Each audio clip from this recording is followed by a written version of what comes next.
Well, okay, so I thought it was going to be all about finesse and how delicate and accurately you can paint, which of course is going to help, and you will get better at that over time.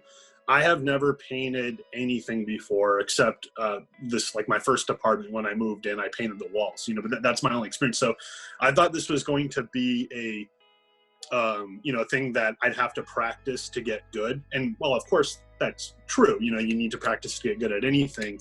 I found it interesting that there's actually just a procedure you can follow that makes you look pro right away. It was easy to follow, and then you do it once and you understand why they're there. So I followed it on faith first, not really getting why I was doing it. And then I understood why I was doing it, which meant that the next time I did a model, I kind of even added a little of my own to it.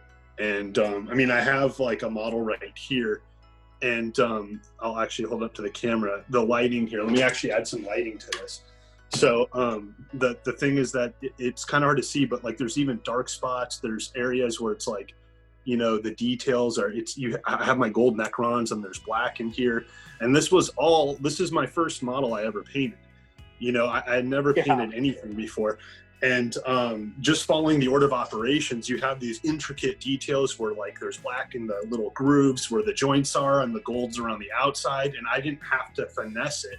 It actually just went there because of the order I followed. But I'm going to, I'm building a Necron Lord, and I'm going to just like take pictures of it. And because I saw you guys doing like hour painting challenges. So I'm going to like post what I can do in an hour. And I'm just doing that for fun, because I can actually make stuff look really good, and then saying like, oh, I did it in an hour is insane. So it's just become a super fun thing to do because of this process, because I know I can go and do it well. Well, I wanted to play, because the game is tactical and I've been playing strategy games my whole life. So I thought this was just going to be something I get through. I had to get through, and it was going to be horrible. And it was like a necessary chore that I had to do to play. However, because I realized that I can be good at this, I think one of the things that makes people addicted is knowing that you're good right away. Like if you have a talent right away, you're going to like it.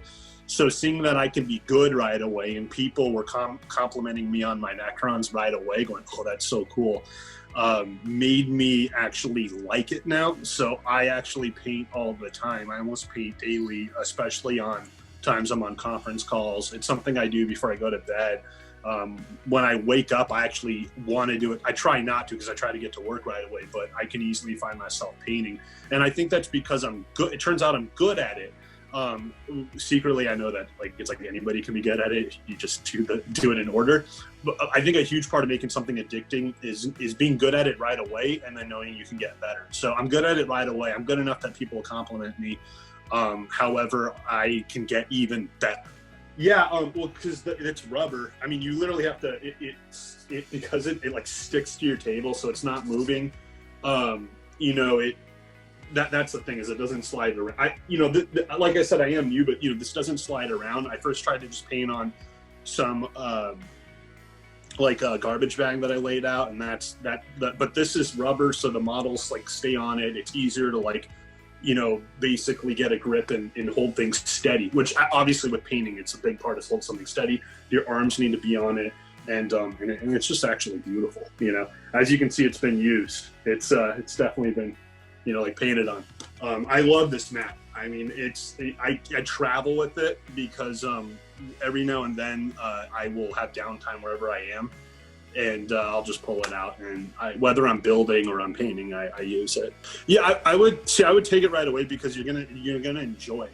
And I think it's like, like I said, if you're good at something right away, I think you want your first. I was really lucky in that I took the course before I'd even picked up a paintbrush.